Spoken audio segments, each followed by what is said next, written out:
আষাঢ় শ্রাবণ তো সেই কবেই চলে গিয়েছে, কিন্তু আমাদের এখানে বৃষ্টিই থামছে না। যদিও বা পরশু পর্যন্ত আকাশ একটু পরিষ্কার ছিল, তবে কাল থেকে বৃষ্টি আবারও আরম্ভ হলো। বৃষ্টি কার নয় ভালো লাগে? মনসুনের বৃষ্টিতে সবারই একটু বৃষ্টির ছোঁয়া পেতে খুব ভালো লাগে। তবে সবচেয়ে বেশি খুশি হয় গাছেরা। আমার এমনই মনে হয়, বৃষ্টির ছোঁয়াতে ওরা যেন খিলখিলিয়ে হাসতে শুরু করে।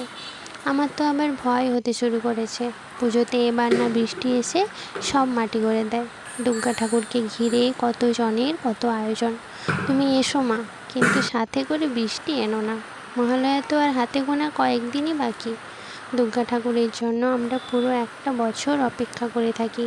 এটাই ভালো লাগে যে হাতে গোনা আর 20 দিন বাকি, 10 দিন বাকি, ব্যাস পুজো 4 দিন যে কেমন দেখতে দেখতে কেটে যায় তা আমরা কেউ বুঝতেই পারি না। তোমরা সবাই ভালো থাকো, সুস্থ থাকো। পরে আবারও গল্প হতে থাকবে তোমাদের সাথে।